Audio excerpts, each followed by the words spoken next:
हमारे YouTube channel जो ना सुना में आपका स्वागत है।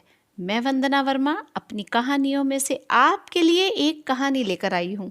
कहानी का नाम है मन का रिश्ता।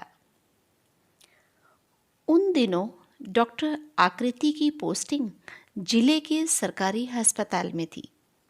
रोजाना की तरह वो ड्यूटी पर आकर पेशेंट्स देख रही थी।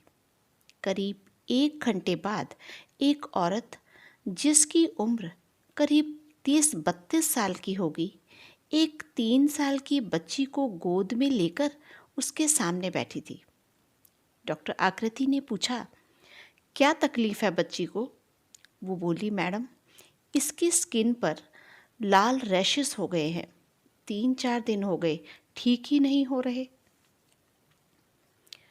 डॉक्टर आकृति बोली, इतनी बार बताया है तुम्हें, यह छोटी बच्ची है, इसे कॉटन के कपड़े पहनाया करो। सिंथेटिक कपड़ों में तो बड़ों को भी स्किन प्रॉब्लम हो जाती है, ये तो फिर बच्ची है। डॉक्टर आकृति ने दवाइयाँ लिखनी शुरू की। तभी उसने देखा कि वह महिला तो रो रही थी। दवाइयाँ लिखने के बाद डॉक्टर आकृति ने कहा, बच्ची छोटी है, मानती हूँ कि काम से फुर्सत नहीं मिल पाती होगी, फिर भी एक्सरसाइज और मेडिटेशन ज़रूर किया करो, तुम्हें अच्छा लगेगा। वो कहने लगी, मैं तो माँ बनने लायक ही नहीं हूँ। घर में सब ठीक ही कहते हैं। हमने यह बच्ची गोद ली है मैडम। जॉइंट फैमिली में रहती हूँ। 8 साल हो गए शादी को, फिर भी बच्चा न होने के कारण रोज़ ताने सुनने पड़ते थे। मैंने और मेरे पति ने पूरे परिवार के खिलाफ जाकर अनाथ बच्ची को अपनाया था। बच्ची गोद लेने के बाद भी परिवार वाले ज़रा ज़रा सी बात पर ताने देते हैं कि जब बच्चे को जन्म नहीं दिया तो पालने का तरीका कहाँ से आएगा।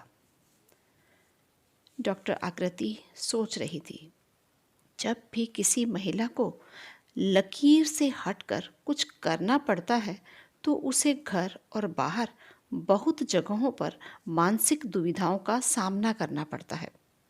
डॉक्टर आकृति ने कहा, देखो, सभी माँ बच्चे को पालने के दौरान ही सब कुछ सीखती है। तुम उन सबसे अलग नहीं हो। हाँ, खास हो तुम तो, क्योंकि बेटी से तुम्हारा शरीर का नहीं बल्कि मन का रिश्ता है। तुम याद रखो, तुम सबसे बेहतर माँ हो। भगवान ने तुम्हें विशेष काम दिया है, क्योंकि उन्हें पता है तुम प्यार देने का हुनर जानती हो। यह सब सुनने के बाद वो डॉक्टर आकृति की तरफ देखकर मुस्कुराने लगी और कहने लगी, मैंने तो यह सोचा ही नहीं था। मैं तो बेकार ही सबके ताने सहन कर रही थी। अब मैं किसी की नहीं सुनूंगी।